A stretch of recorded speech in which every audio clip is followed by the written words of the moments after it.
আল্লাহর বান্দা মানুষের বাড়ি কাজ করে, স্ত্রীকে ঘরে রাখে, পর্দায় বেপর্দায় রাখে না, অপেক্ষা করতেছে বান্দা নামাজে রওনা হয়ে যাবে।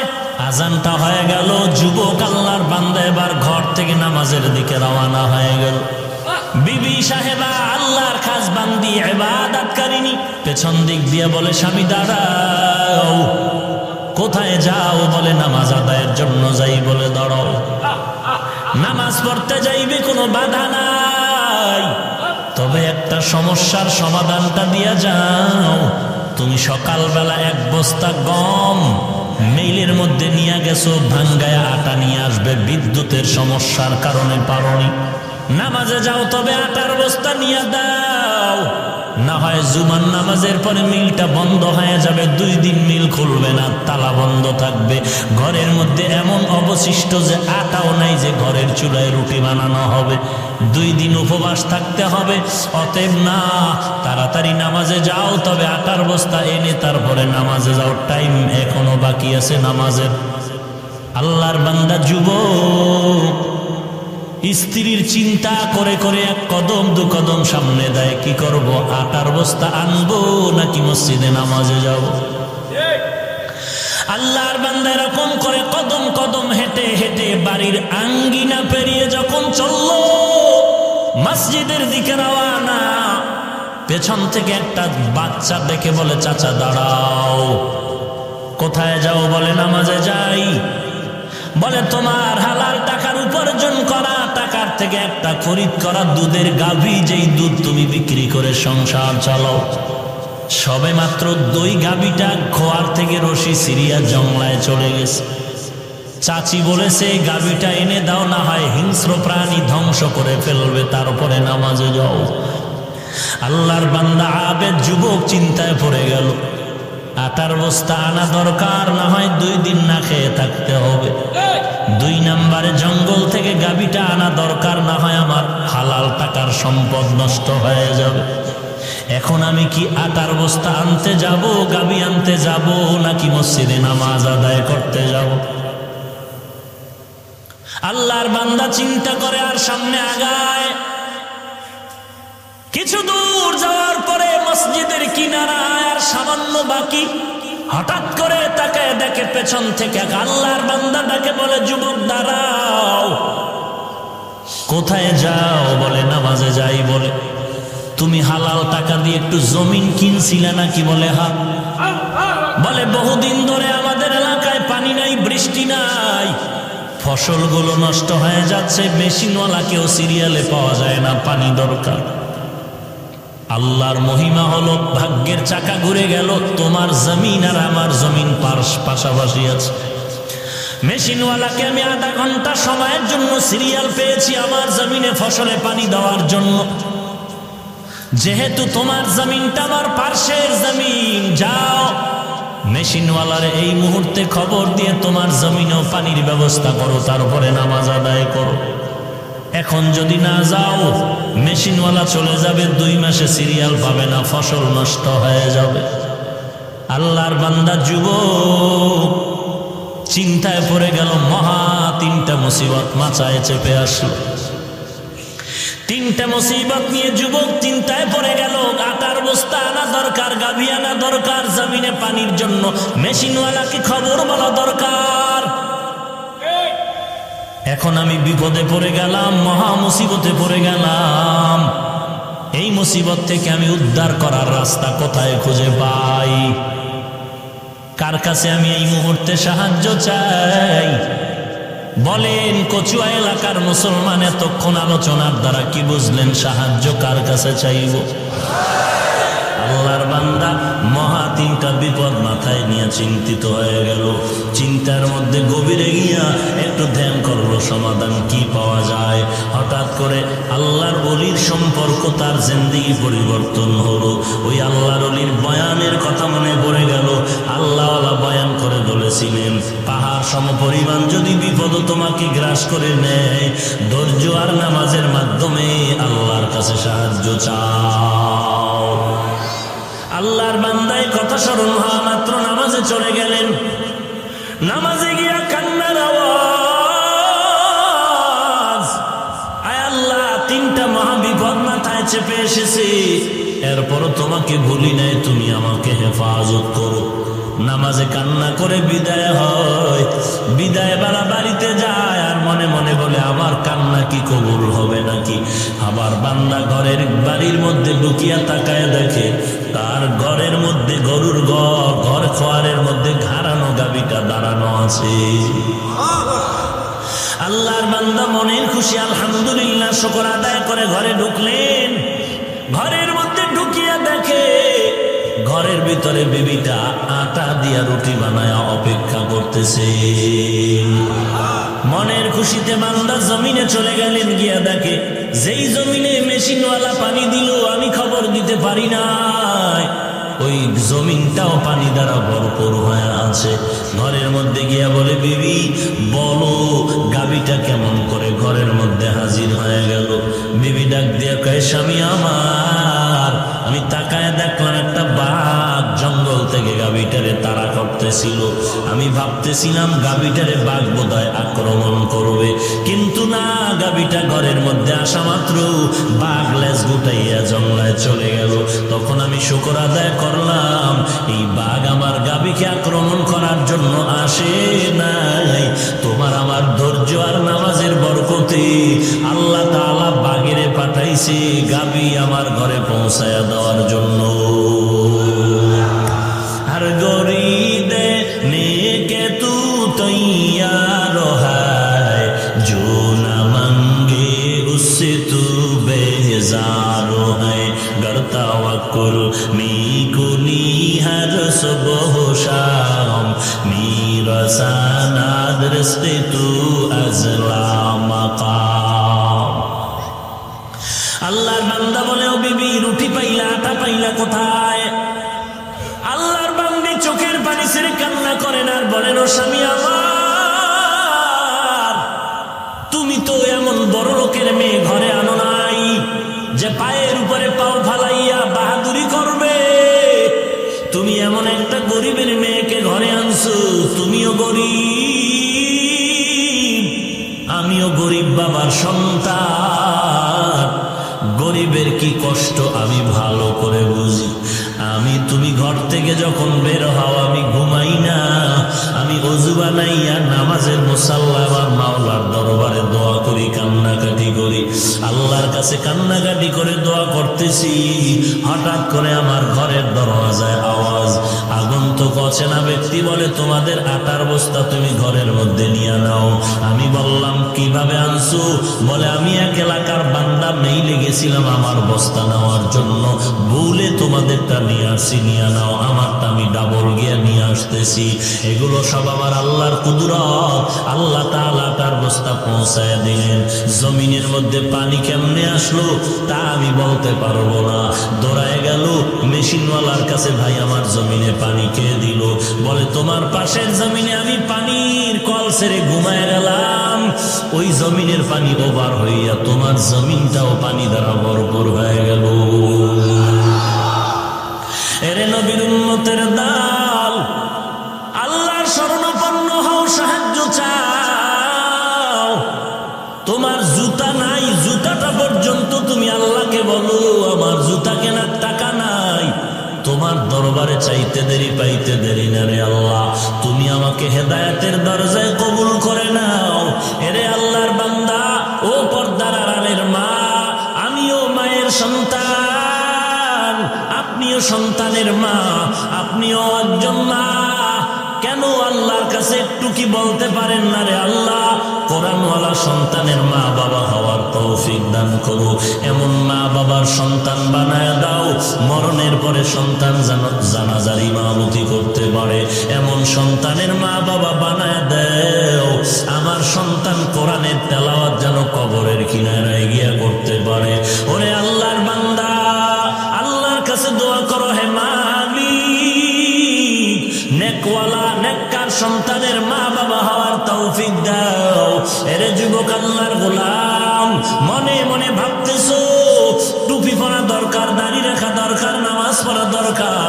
আবার শয়তান ধোঁকা দেয়, টুপি পরলে মাথা গরম হয়ে যাবে, দাড়ি রাখলে যৌবনের ভাব চলে যাবে, নামাজ পড়লে আমার স্বাধীনতা নষ্ট হয়ে যাবে। না রে বাবা না, যারা নামাজ পড়ি, টুপি পড়ি, দাড়িওয়ালা নামাজি, পর্দা করি, হালাল খাই, বলো আমরা কতটা নিচু আছি, তোমরা কতটা উপরে আছো? বলো বাবা, কি পরিমাণ আগায় গেছো? এক বিন্দু তো আগাইতে পারো না। আমরাও 3 বেলা খাই, তোমরাও 3 বেলা খাও। কোরআনওয়ালারাও ঘুমায়, তোমরাও ঘুমাও। কোরআনওয়ালারাও বিয়ে শাদী করেছে, সন্তান আছে, তুমিও বিয়ে শাদী করেছো, সন্তান আছে। কোরআনওয়ালারাও বাজার করে, তুমিও করো। কোরআনওয়ালারা স্বাধীনভাবে দেশ সফর করে, তুমিও করো। বলো তুমি কি পরিমাণ উপরে চলে গেছো? না না, বরং রাস্তা দিয়ে চললে কোরআনওয়ালারা যত সম্মান পায়, কোরআনওয়ালা যত সালাম পায়, এমন সম্মান আর কেউ পায় না। একমাত্র এর পেছনে কারণ হলো নবীর সুন্নাত আর আল্লাহর কোরআনের বরকত। এরে নবীর উম্মতের দল, আমি বলি না তুমি হুজুর হয়ে যাও, স্কুল ছেড়ে দাও, না না। স্কুলে পড়ো, কলেজে পড়ো, ভার্সিটিতে পড়ো, চাকরি করো, ব্যবসা করো। তোমার কাছে আমার অনুরোধ, 5 ওয়াক্ত নামাজ পড়ো, নবীর তরিকা মতে চুল রাখো, টুপি পড়ো। তোমার মতো যুবক কলেজে পড়ে, নামাজ ছাড়ে না, অভাব নাই। তোমার মতো যুবক ড্রাইভারি করে, নামাজ বাদ দেয় না, অভাব নাই। তোমার মতো যুবক আজকে কৃষিকাজ করে, নামাজ ছাড়ে না, অভাব নাই। তুমি কেন পারবা না রে বাবা? তওবা করে নাও। শয়তান তোমাকে ধোকায় ফেলে রাখলো। কয়দিন আর এই যৌবনের বাহাদুরি করবি রে যুবক? আল্লাহ বলেন, মানুষ তুমি বড় দুর্বল। মানুষের মতো দুর্বলের জমিনে আর কেউ নাই। এই দুর্বলতাটাকে আমি আল্লাহ পুঁজি করে মোহাব্বতের দরজা দিয়া বললাম, এরে দুর্বল গোলাম, তোর শক্তি কম, তুই খানার দিক থেকেও দুর্বল, চলাফেরার দিক থেকেও দুর্বল। আমি আল্লাহ তোর এই দুর্বলতাটাকে মায়ার কারণ বানায় বললাম, এর শক্তিশালী সূর্য, আমার দুর্বল বান্দার সাথে বেয়াদবি করবি না। আমার বান্দা বড় দুর্বল, খবরদার। ওরে শক্তিশালী বাঘ, আমার দুর্বল বান্দার সাথে বেয়াদবি করবি না। শক্তিশালী বাতাস, আমার দুর্বল বান্দার সাথে বেয়াদবি করবি না। শক্তিশালী গাভী, আমার দুর্বল বান্দার সাথে বেয়াদবি করবি না। যে কারণে তাকায় দেখো, আল্লাহ তাআলা শ্রেষ্ঠত্ব মর্যাদা দেওয়ার কারণে দুর্বল হওয়ার পরেও শক্তিশালী বাঘ আজ দুর্বল মানুষের গোলামি করে। শক্তিশালী গাভীটা দুর্বল বান্দার গোলামিতে পরিণত হয়ে গেল। একটা কৃষকের তাকায় দেখো, গাভীটা নিয়ে যখন হাল চাষ করার জন্য ময়দানে চলে যায়, সকালবেলা নিয়ে গেল, দুপুর হাল চাষ করে, বিকেল বেলাও হাল চাষ চলতেছে। গরুটা লাঙ্গল আর জোয়াল কাঁধে নিয়ে দৌড়ায়। হাল চাষ করতে করতে লাঙ্গল আর জোয়ালের ভারে কাঁধের মধ্যে ঘা হয়ে গেল। বান্দা 3 বেলা খানা খাইলা, গাভীটারে 1 বেলার খানাও দিলা না। বাচ্চা আছে, বাচ্চাটারে দুধ দিলা না। সারাটা দিন গাভীটা হাল চাষ করলো, মাঝে মাঝে বেদ দিয়ে আঘাত দেও। কোনোদিন গাভীটা ঘাটটা ঘুরায় বলে না, এরে মালিক, আমার 1 বেলা খানা দিলা না, তুমি ফাঁকে ফাঁকে 3 বেলা খানা খাইলা। বৃষ্টির মাঝে ছাতা দিয়া বৃষ্টি ফিরাই না, আমাকে তুমি কিছু না দিয়া আমার দুধের বাচ্চাটার 1 ফোঁটা দুধও দাও নাই। আমি তোমার এত কষ্ট করি, মাসে একটা বেতনও দাও না, খানাও দাও না। আমি রাগ করি নাই, আবার কেন আমারে বেদ দিয়া বাড়ি দিছো? কালকে থেকে তোমার ডিউটি আর করবো না। কোনো গাবি বলছে নাকি? বলে নাই। বরং ওই গাবিটা সারাটা জিন্দেগি হাল চাষ করে মালিকের গোলামি করার পর সন্ধ্যাবেলা যখন ঘরের মধ্যে নিয়ে গেলা, গোয়াল ঘরে গাভীটা রাখার জন্য, বাচ্চাটা সারাদিন খুঁজলো মা মা মা। সারাটা দিন বাচ্চাটায় মাকে তালাশ করে পায় না। সন্ধ্যাবেলা যখন দেখে মা বাড়ির দরওয়াজায় হাজির, বাচ্চাটা দৌড়াইয়া মায়ের ওলানে মুখ লাগায় দুধের মধ্যে টান দিল। তুমি বান্দা তাড়াতাড়ি গাভীর গলায় রশি লাগাইয়া গোয়াল ঘরের ভেতরে খুঁটির সাথে বেঁধে রেখেছ। বাচ্চাটারে দুধ পান করতে দিলা না, আর একটা রশি লাগায় 20 হাত দূরে খুঁটিতে বাচ্চাটারে বেঁধে দিলা। শীতের রাত, গাভীটা ঘুমানোর জন্য মাটিতে শুয়া পড়লো, পাওগুলো ব্যথা হয়ে গেছে হাল চাষ করার কারণে। মাটি এত ঠান্ডা, সহ্য করতে না পেরে গাভীটা দাঁড়ায় গেল।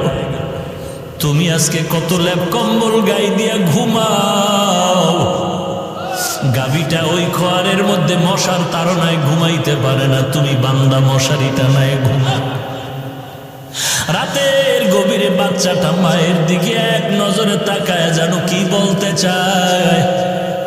গাভীটা বলে, আম্মা জান, সারাটা দিন ক্ষুধার তৃষ্ণা সহ্য করতে পারি না, একটু দুধের ব্যবস্থা করো।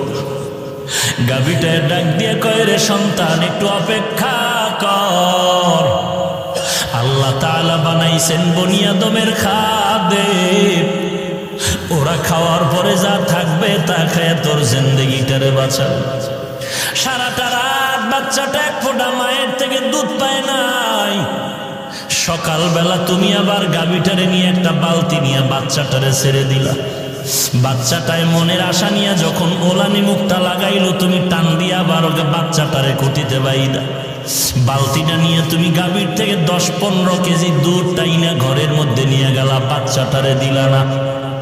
গাভীটা এরপরও বরদোয়া করে না, আল্লাহর কাছে শুকর আদায় করে, আল্লাহ তুমি আমারে কুকুর বানাও নাই, তুমি আমারে শুকর বানাও নাই, তুমি আমারে গাভী বানাইছো, গরু বানাইছো। তোমার আশরাফুল মাখলুকাত বনি আদম আমারে খায়, হালাল ভাবে খায়, তোমার ইবাদত করে, আলহামদুলিল্লাহ। কিন্তু যেই বান্দা বান্দি আমার বাচ্চাটারে কষ্ট দিয়ে আমার দেওয়া ভিটামিন দুধগুলো নিয়ে গেল, এত ভিটামিন খাওয়ার পরেও যে তোমার ইবাদত করবে না, আমি গাভীও তার উপরে কখনো ঋণ শোধ করা ছাড়ব না, আমি খুশি মনে তার খেদমত করব না। তোমার কাছে আমার আবদার, তোমার দেওয়া এই নিয়ামতের বিচার তুমি করায় গন্ডায় করবা। আল্লাহ বলেন, বান্দা তুমি কত দুর্বল, কিন্তু শক্তিশালী গাভীটা তোমাকে এমন ভাবে নরম হয়ে গেল, দুধ দহন করতে পারো। গাভী যদি মেজাজ গরম করে, পৃথিবীর কেউ পারবে না গাভীর থেকে দুধ টেনে ঘরে নিয়ে যাবে। আল্লাহ বলেন, বান্দা তুমি বড় দুর্বল, তোমার জন্মটাও দুর্বল। ঘৃণিত নাপাক এক ফোঁটা পানি, যেই পানির থেকে তোমার জন্ম হয়ে গেল, ওই পানিটা 40 দিন রক্ত গোশত হাড্ডি হলো। আল্লাহ তাআলা মায়ের গর্ভে প্যাকেটের মধ্যে প্যাকেট, প্যাকেটের উপরে প্যাকেট, প্যাকেটের ভেতরে প্যাকেট, পর্দার উপরে পর্দা, এমন একটা জায়গায় রাখলেন তোমাকে আমাকে। এক বিন্দু থেকে বিন্দু, বিন্দু থেকে বিন্দু, বাহিরের কোনো বাতাস ঢোকার কোনো কায়দা নাই। এরে মুমিন, একটু চিন্তা কর। চিন্তা করার মতো মেধা আল্লাহ পশুকে দেন না, একমাত্র বনি আদমকে দান করেছেন। এজন্য আল্লাহ কোরআনের ফাঁকে ফাঁকে বলেন, আফালা তাতাফাক্কারুন, আফালা তুবসিরুন, আফালা তাআকিলুন। ও মানুষ, একটু চিন্তা কর, কেমন দয়াময় আমার আল্লাহ। তোমার নাক আর মুখে যদি কষ্টে লাগায় তোমাকে 1 মিনিট রাখা হয়, জাকাত তোমার মরণ হয়ে যাবে। কিন্তু মায়ের গর্ভে প্যাকেটের ভেতরে প্যাকেট, পর্দার উপরে পর্দা, পর্দার উপরে পর্দা, পর্দার উপরে পর্দা দিয়া আল্লাহ তাআলা 10 মাসের মতো সময় মায়ের গর্ভে রাখলেন। 1 ফোঁটা 1 বিন্দু অক্সিজেন ঢোকার কায়দা হলো না। কে বাঁচায় রাখলেন? আরো জোরে বলেন, সেই আল্লাহকে কেন ভুলে গেছো রে বনি আদম? আল্লাহ তাআলা বলেন, তোমাকে এমন দুর্বল করে বানাইলাম, তুমি খানার দিক থেকেও দুর্বল। দুনিয়াতে যখন আসছো, আমি যখন মায়ের গর্ভ থেকে দুনিয়াতে আসলাম, আমার মায়ের পাশে আমার দাদি আর নানি বসা সহযোগিতার জন্য। আমার মা ব্যথায় পাগল পারা হয়ে কান্না করে, মনে হয় যেন 7 আসমান আমার মায়ের উপরে চেপে বসেছে। মা কান্না করে, আর একবার দাদির হাত ধরে কয়, আমাকে ধর, আমি সহ্য করতে পারি না। এক পর্যায়ে দেখলাম আমার আম্মা জান আমার আব্বা জানকে গোপনে ডাকলেন আর বললেন, একটু আমার স্বামীরে ডাক দাও। স্বামীরে ডাকিয়া বলে, আপনারা সবাই চলে যান। সবাইরে দূরে সরায়া স্বামীর হাতটা ধরিয়া স্ত্রী চোখের পানি ছেড়ে কান্না করে আর বলে, স্বামী, আজকে বাবার মা বাবা ছাড়িয়া তোমার ঘরে আসলাম সংসার করার জন্য। ঠিক মতো আমি তোমার খেদমত করতে পারি নাই, তুমি আমাকে মাফ করে দাও। মনে হয় যেন আমার চিরবিদায়ের গণ আসিয়া গেছে, আমি মনে হয় আর বাঁচব না। স্বামী বলে এত টেনশন কেন করো? বলে আমি দেখছি অমুক বাড়ির এক মহিলা বাচ্চা প্রসবকালে ব্যথায় মরিয়া গেছে, আমার মনে হয় আমিও মরে যাব, আমার উপরে কোনো দাবি রাখবা না, মাফ করে দাও। স্বামী মাথায় হাত দিয়ে বলে টেনশন করো না, দোয়া করো, আমিও দোয়া করি। দুনিয়াতে আমি যখন আসছি আমার মা অচেতন হয়ে পড়ে আছে, আমার দাদি আমার নানি আমাকে ধরে মুসাইয়া, আমি খেতে জানি না, মায়ের দুধ দিলেন আমি ফেলে দিলাম। আবার অনেক মা বাচ্চা যখন দুধ দেয় মায়ের বুকে দুধ পায় না, বাবায় দৌড়ায় গেল ডাক্তার ঔষধ দাও, বাচ্চা দুধ পায় না। অপর দিকে তাকায় দেখছো একটা বকরির বাচ্চা কত স্বয়ং সম্পূর্ণ। একটা বকরি যখন দুনিয়াতে বাচ্চা প্রসব করে ডানে বামে সহযোগিতার কেউ নাই, বাচ্চাটা দুনিয়াতে ভূমিষ্ঠ হওয়ার পরে দেখায় দিতে হয় না মায়ের দুধ কোথায়, ও নিজে নিজে মায়ের ওলানে মুখ লাগায়। মুখটা লাগায় যখন দেখে মায়ের ওলানটা শক্ত, দুধ আসে না, কোনো ডাক্তারের কাছে গিয়া বলতে হয় না ডাক্তার আমার মায়ের ওলান শক্ত, নরম করার ঔষধ দাও। বকরির বাচ্চাটাকে আল্লাহ স্বয়ং সম্পূর্ণ করে বানাইছেন। ওই বাচ্চাটা বুঝতে পারলো মায়ের শক্ত ওলানে মাথা দিয়া যদি 3টা আঘাত দেই মায়ের ওলানটা নরম হয়ে যাবে। 3টা আঘাত দিল, ওলান নরম হয়ে গেল, জিহ্বা লাগানো মাত্র দুধ এসে পেটটা ভরে দিল। বান্দা কতই যে তুমি দুর্বল, দুনিয়াতে আসার পরে আমি দাঁড়াইতে পারি না, চলতে পারি না, কথা বলতে পারি না, একটা আওয়াজ আছে কান্নার আওয়াজ। বলতে পারি না মা আমার পেটে ক্ষুধা, খানা দাও, ঘুমের দরকার, বিছানা দাও। বান্দার একটা আওয়াজ কান্নার আওয়াজ। এই কান্নার আওয়াজ দিয়ে শুধু মা বুঝতে পারে কান্নার দ্বারা বাচ্চা কখন কি প্রয়োজন। বাবায় বলে বাচ্চাটা কাঁদে কেন? খানা লাগবে, ক্ষুধা। মা বলে 3 মিনিট আগে খানা দিলাম, এখন ক্ষুধার কান্না, কাঁদে না। কেন কাঁদে? বলে বাচ্চা কাঁদে এখন ঘুমের কান্না, খানা হয়ে গেছে, ঘুমানোর একটা কান্না আছে বাচ্চাদের, ওই কান্না কাঁদে। কান্না দিয়া বাচ্চাটা কি চাও মা বুঝতে পারে, বাবা পর্যন্ত বুঝে না। বাচ্চার কান্না দ্বারা একটা বুঝি কান্নার আওয়াজ, এই কান্না দিয়া পেটের ক্ষুধা নিবারণ করলাম, ঘুমের বিছানার ব্যবস্থা হলো, একটা বুঝি কান্না। আল্লাহ বলে বান্দা তোর জীবনের শুরুর কান্নাটারে ধরিয়া রাখ, এই কান্নার পুঁজিটারে ছেড়ে দিও না। বাচ্চা অবস্থায় কান্না দিয়া মায়ের থেকে যেমন সব আশাটা পূরণ করতে পেরেছ, ওই মায়ের থেকে আল্লাহর মায়া কি কম? এরে বান্দা ভালো করে শুনো, একটা বাচ্চা যদি কান্না দিয়া মায়ের থেকে সব দাবি আদায় করতে পারে, আমি আল্লাহ কেন পারবো না রে গোলাম? ওই কান্নার পুঁজিটা নিয়ে আমি আল্লাহর দরবারে চোখের পানি ছেড়ে দাও। যদি চোখের পানি ছেড়ে দিয়ে আল্লাহর কাছে আবদার জানাইতে পারো, চোখের পানিটা গালের নিচে আসার আগে আমি আল্লাহ সব ব্যবস্থা করে দিব। हर गरी देने के तू तैयार है, जो न मांगे उससे तू बेजार है।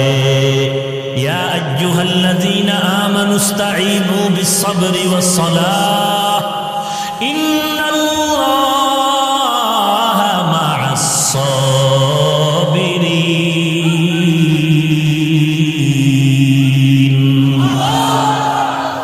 আল্লাহ তাআলা বলেন বান্দা তুমি বড় দুর্বল, তোমার মতো দুর্বল আর কেউ নাই। ভালো করে শুনো, মানুষের মতো দুর্বল কেউ নাই, হাঁটতে পারি না, চলতে পারি না। এখন যারা যুবক বয়সে আছো বান্দা, তুমি যদি বলো এখান থেকে চট্টগ্রাম হেঁটে যাবা, পারবা না। খানার দিক থেকেও আমরা বড় দুর্বল। এতক্ষণ আলোচনার সংক্ষিপ্তভাবে বুঝাই দিলাম, এখন বলেন আমার ফলাফল। এতক্ষণ যা বুঝাইলাম তার দ্বারা কি বুঝলেন? মানুষ কারো সহযোগিতা ছাড়া একা একা চলতে পারবে কি? বলেন বলেন। অবশ্যই সহযোগিতা লাগবে কি লাগবে না? সাহায্য তার থেকে নিব যার 3টা দুর্বলতা নাই। 1 নম্বরে পিছুটান নাই, 2 নম্বরে অভাব নাই, 3 নম্বর স্বার্থ নাই। আমরা জানলাম জমিনের মধ্যে এমন কোনো বান্দা নাই, বান্দি নেই যার পিছুটান নাই, সবার পিছুটান আছে। 2 নম্বরে নজর করে দেখি অভাব। বলেন এই জমিনে অভাব নাই এমন কেউ আছেন? কথা বলেন না কেন? যে যত কোটিপতি তার অভাব তত বড়। আপনি গরিব, বাজার করার টাকা নাই, ঈদের মার্কেট করার টাকা নাই, আপনার 1000 টাকা দিলে মোটামুটি বাজার সদায় চলে।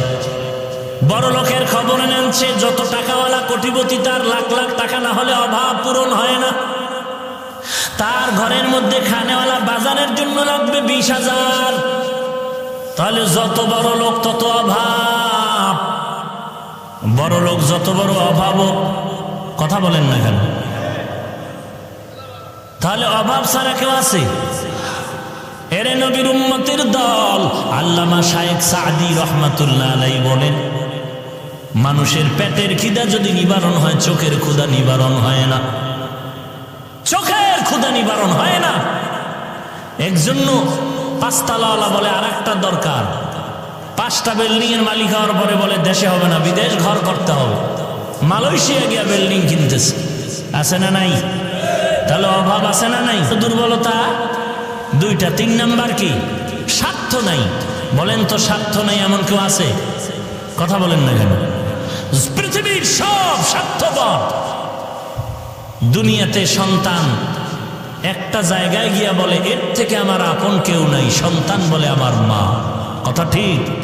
কিন্তু দেখেন গভীরভাবে নজর করে, সেই মাও স্বার্থপর। স্বার্থের টানে মা বাবা সন্তানের বিরুদ্ধে আদালতে মামলা করে। আবার বর্তমান ডিজিটাল সোনার বাংলায় তাকায় দেখেন, সন্তান স্বার্থের টানে মা বাবারে জবাই করে, মা বাবা সন্তানকে জবাই করে। এরকম ঘটনা হয় কি হয় না? তাহলে আমরা জানলাম সংক্ষিপ্ত আকারে 3টা দুর্বলতা মানুষ জর্জরিত। পিছু টান আছে, অভাব আছে, স্বার্থ আছে। আমরা যদি এবার গভীরভাবে তাকাই, 3টা দুর্বলতা নাই, তিনি হলেন একজন, তিনি হলেন আমার। আরো জোরে বলেন, আরো জোরে বলেন। ইয়া আইয়ুহান নাস আনতুমুল ফুকারাউ ইলাল্লাহ ওয়াল্লাহু হুয়াল গানিয়্যুল হামিদ।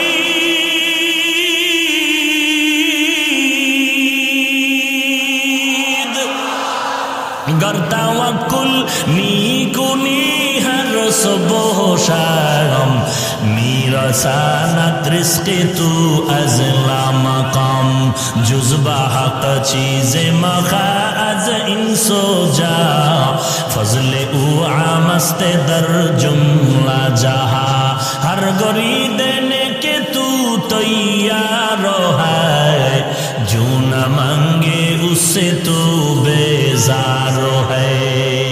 আল্লাহ তাআলা বলেন, ও দুনিয়ার মানুষ, তোমরা সবাই গরিব, সবাই ফকির, একমাত্র প্রশংসিত ধনী হলেন আমার আল্লাহ।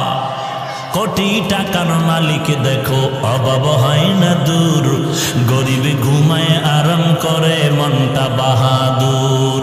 ফেরাউনের লাশটা দেখো মিশর জাদু ঘরে, খায় না মাটি পোকা মাছি সবাই ঘৃণা করে। হৃদয়ে থাকিবে যার নম্রতা সদা, রহমত আসিবে সে তা প্রভুর ওয়াদা। বড়র বড়াই থাকলে দিলে রহমত আসবে না, নিজেকে নিজে ছোট মনে করিও সাদা। উঁচু জমিন থেকে পানি নিচু জমিনে যায়, তেমনি খোদার রহমত আসে নম্রতার হৃদয়। ভোগবিলাসের বাড়ি গাড়ি পরে রবে সব, ভোগবিলাসের বাড়ি গাড়ি পরে রবে সব, থাকতে সময় স্মরণ করো আল্লাহ আমার রব, থাকতে সময় স্মরণ করো আল্লাহ আমার রব। কে আমাদের রব? আরো জোরে বলেন, ইন্নাল্লাযীনা ক্বালু রাব্বুনাল্লাহু সুম্মা ইসতাকামু ফালা খাউফুন আলাইহিম ওয়ালা হুম ইয়াহজানুন। আল্লাহ তাআলা বলেন, যারা আমাকে রব বলে স্বীকার করবে এবং এই রুবুবিয়তের মাদ্দার মধ্যে যারা মারকাজের মধ্যে জীবনটাকে পরিচালনা করবে, তোমাদের কোনো ভয় নাই, তোমাদের কোনো পেরেশানি হওয়ার কারণ নাই। আল্লাহ কুদরতি জিম্মায় তোমাকে জান্নাতের মেহমান বানায় দিবে। ইয়া ইলাহি তু মেরা মাবুদ হ্যায়, ইয়া ইলাহি তু মেরা মাশুক হ্যায়, ইয়া ইলাহি মুঝসে মুঝকো दूर कर ताके देखो मुझ में तुझको एक नजर। এরে নবীর উম্মতের দল, এক নম্বরে জানলাম সাহায্য ছাড়া চলার কারো উপায় নাই। দুই নম্বরে জানলাম সাহায্য কার থেকে নিব, বিশ্লেষণ করে দেখলাম দুনিয়ার কোনো মানুষ থেকে সাহায্য নেওয়ার উপায় নাই, কারণ সবার পিছুটান আছে, অভাব আছে, সবাই স্বার্থপর। একমাত্র পিছুটান নাই আমার আল্লাহর, একমাত্র অভাব নাই আমার আল্লাহর, এবং আল্লাহ হলেন একমাত্র নিঃস্বার্থ। আল্লাহ যদি স্বার্থওয়ালা হইতেন, এক ঢোক পানিও কোনো বেঈমানকে পান করতে দিতেন না। আল্লাহ তাআলা বলেন আমি আল্লাহ স্বার্থপর নয়, যে কারণে বেঈমান আমি আল্লাহর বিরোধিতা করতেছো। আমি আল্লাহ তোর পানি বন্ধ করি নাই, বাতাস বন্ধ করি নাই, খানা বন্ধ করি নাই, সূর্যের আলো বন্ধ করি নাই। আমি আল্লাহ সব মুমিনের যেমন দিলাম বেঈমানেরও তেমন ভাবে দান করলাম। মুমিন যেই রাস্তায় চলে স্বাধীনভাবে বেঈমানেরাও সেই রাস্তায় চলে। মুমিন যেই গাছের ফল স্বাধীনভাবে খেতে পারে, বেঈমানেরাও গাছের ফল স্বাধীনভাবে খাওয়ার সুযোগ দিয়ে দিলাম। আমি আল্লাহ স্বার্থপর নয়, বরং আমি আল্লাহ বেঈমান মুমিনের থেকে বেঈমানের দিকে রহমতের নজর দিয়ে বেশি বেশি তাকায় থাকি। বান্দা কখন আমি আল্লাহকে একবার আল্লাহ বলে ডাক দিবা, আমি আল্লাহকে যদি একবার আল্লাহ বলে ডাক দাও, আমি আল্লাহর কুদরতি অন্তর বড় ঠান্ডা হয়ে যাবে। তোমার একটা ডাকের বিনিময়ে আমি আল্লাহ জীবনের সব গুনাহগুলো মাফ করে দিব। যারা ডাকার মতো ডাকলেন তারা পেয়ে গেলেন। এরে নবীর উম্মতের দল, আল্লাহর এক বান্দা যুবক, গরিবের সন্তান, কোন একজন আল্লাহওয়ালার সোহবতে গিয়া বয়ান শুনে বান্দা এখন ভালো হয়ে গেল। আগে নামাজ পড়তো না, এখন বান্দা আজান শুনলে গিয়া মসজিদে কাতার দাঁড়ায় তাকে অপেক্ষা করে। ফজরের নামাজের আজান শুনে বান্দা মসজিদে হাজির। আল্লাহর গোলাম বড় গরিব, হেদায়েতের দৌলত পাওয়ার পরে এখন আল্লাহকে ভুলে না। আগে বান্দা আল্লাহর পরিচয়ে চিনত না, জানতো না। আল্লাহর বান্দা এখন নামাজ পড়ে এমন একটা পর্যায়ে এসে গেল, গরিব মানুষ বিবাহের প্রয়োজন হয়ে গেল। বিবাহ করার জন্য আল্লাহর বান্দা বিয়ার জন্য মেয়ে তালাশ করে, কোথাও মেয়ে পাওয়া যায় না। এলাকায় তো মেয়ের কোনো অভাব নাই, তবে এখন মেয়ে পাওয়া যায়, কিন্তু নামাজি যুবক যেই মেয়ে চায় সেই মেয়ে সচরাচর পাওয়া যায় না। যুবক বান্দা আল্লাহর কাছে কান্না করে বলেন, ও মালিক, আমার এই এলাকায় মেয়ের অভাব নাই, তবে আমি এমন একটা মেয়েকে বিবি হিসেবে চাই যেই মেয়েটা তোমার বান্দি গোলাম কোরআনওয়ালা, কোরআন পড়তে পারে, এমন একটা মেয়ের ব্যবস্থা করে দাও। টাকা লাগবে না, পয়সা লাগবে না, একজন কোরআনওয়ালা বান্দি চাই। যুবকের চোখের পানি আল্লাহর আরশ পর্যন্ত কবুল। আল্লাহ তাআলা যুবকের সামনে সন্ধান করে দিলেন, এর যুবক, তুমি যেই কোয়ালিটির গরিবের মেয়ে চেয়েছো কোরআনওয়ালা, এলাকার ভেতরে পাইবা না। তবে পার্শ্ববর্তী এক এলাকায় এক বান্দা গরিব মানুষ, খেটে খায়, তার একটা মেয়ে আছে। ওই মেয়েটা গরিবের সন্তান, কোরআনওয়ালা সন্তান, পর্দানিশী মায়ের সন্তান। এরে পর্দার আড়ালের মা, তুমি একজন নারী হিসাবে এই দুনিয়াতে বেঁচে থাকার জন্য আল্লাহ পাঠান নাই। তুমি একটা সন্তানের মা হিসাবেই পরিচয় দিলে চলবে না রে মা। তুমি একজন স্বামীর স্ত্রী পরিচয় দিলেই যথেষ্ট হবে না রে মা।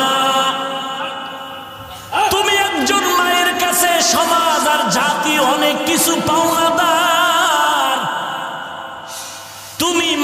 কাছে জাতি চায় একটা আলোকিত সন্তান, তুমি মায়ের কাছে জাতির আশা হলো আলোকিত একটা সমাজ।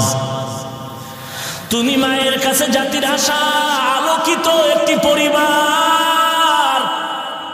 ও পর্দার আড়ালের মা, তুমি যদি আলোকিত সন্তান দুনিয়াতে উপহার দিতে চাও, তুমি মা যদি একজন আলোকিত সন্তানের মাধ্যমে সমাজ আলোকিত করতে চাও, মা তোমার অনেক ত্যাগ স্বীকার করতে হবে, যেমন ত্যাগ স্বীকার করেছিলেন খাজা মঈনুদ্দিন চিশতি আজমিরির মা।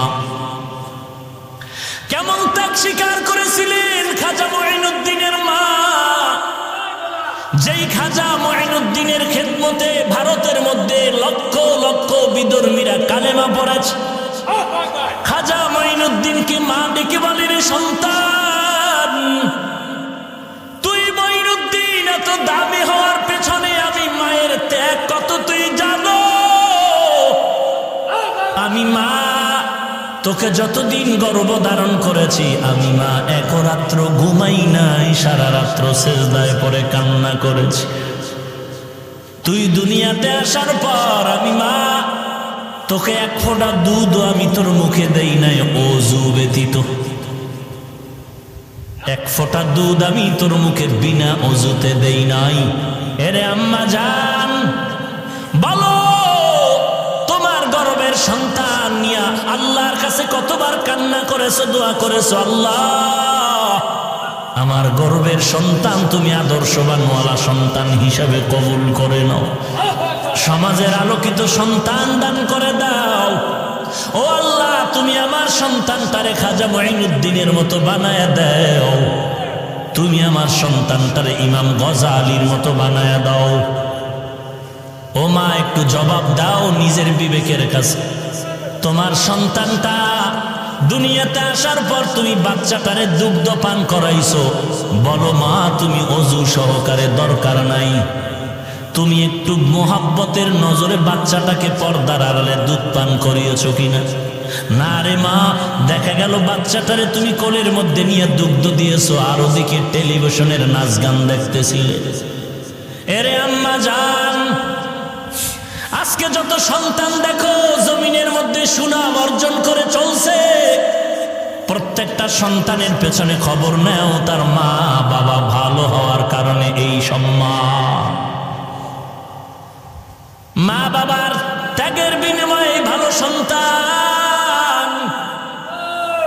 আমার বাবা মা জীবনে ভালো এলেম অর্জন করতে পারেনি, মাদ্রাসায় পড়তে পারেনি, কষ্ট করে করে, কত কষ্ট করে করে লেখাপড়া শিখাইলে, মাদ্রাসায় পড়াইলে। আমার চাচা দাদা বলেছিলেন আর পড়ার লাগবে না, ছেড়ে দাও।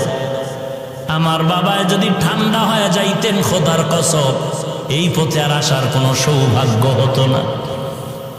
উজানির জমিনে ঘুমন্ত কারি ইব্রাহিম রহমাতুল্লাহ আলাইহির 11 সন্তানের ছোট সন্তান কারি মনজুর আহমদ রহমাতুল্লাহ আলাইহি আমার আব্বাকে আরো ভালোবাসতেন। আমাদের বাড়িতে শত শতবার গিয়েছেন সেই কুয়াকাটা। একদিন কয় সন্তানটারে আমার হাতে দাও।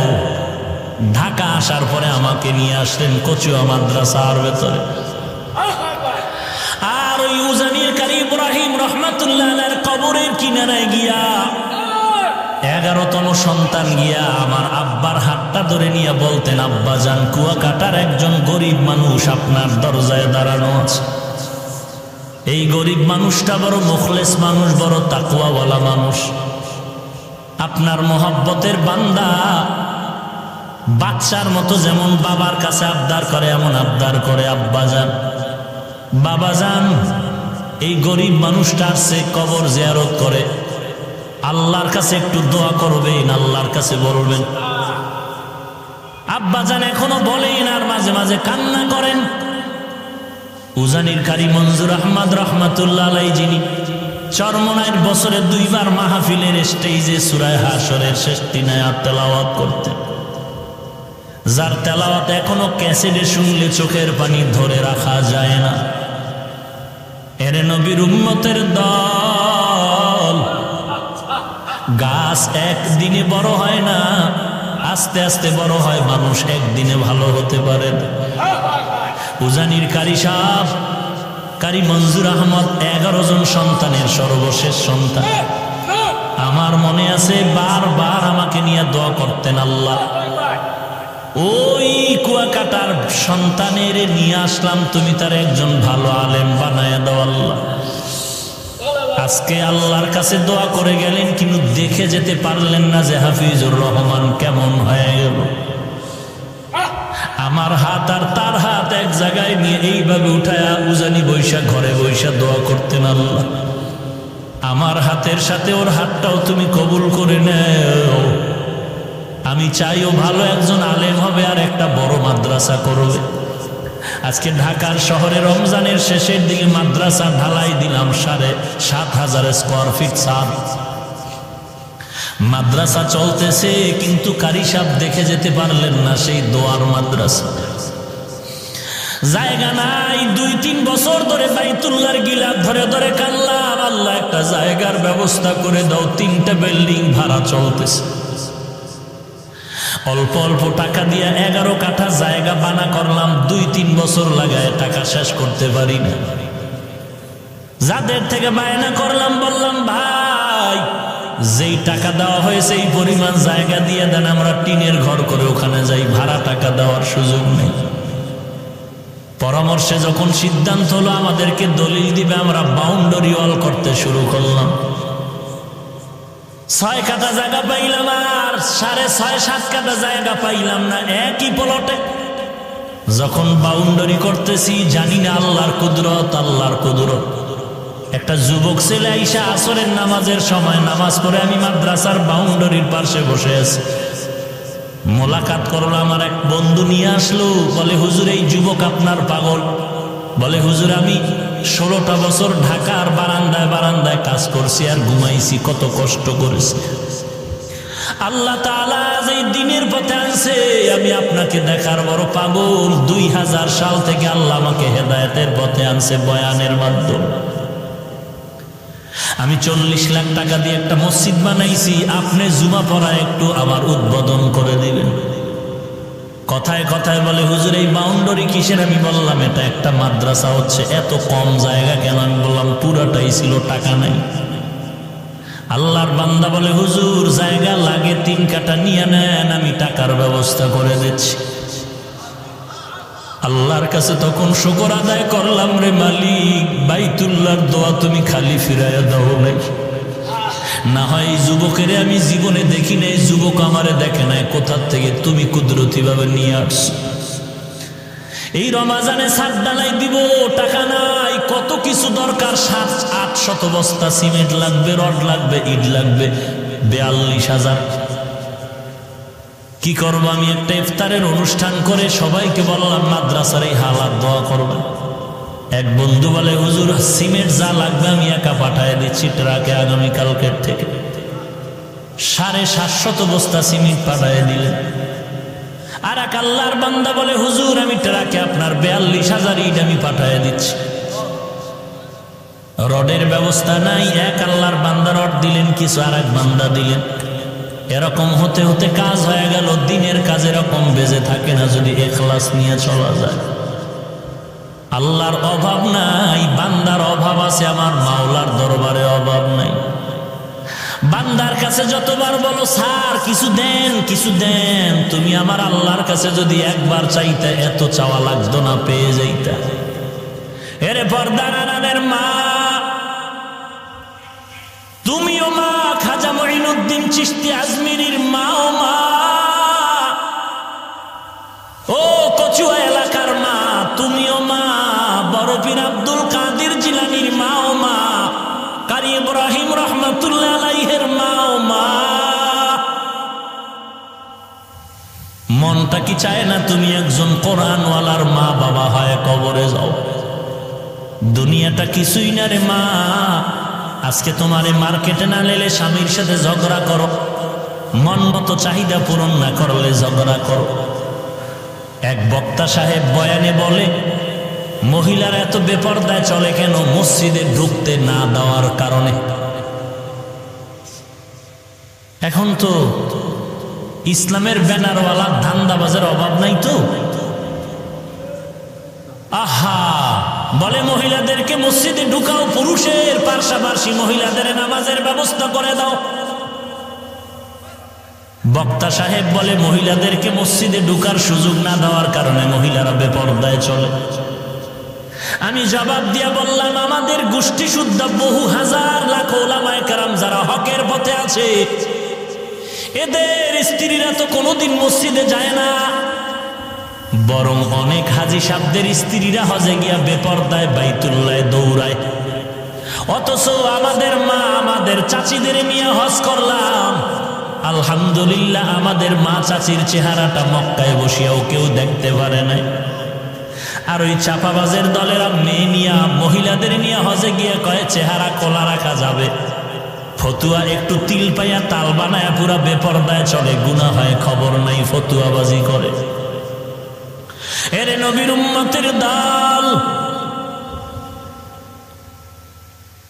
তুমিও মা, আজকে তোমার বেপরদায় না নিলে, মার্কেটে ঘুরতে না গেলে তোমার মন বেজার, ঈদের খুশি আনন্দ নাই।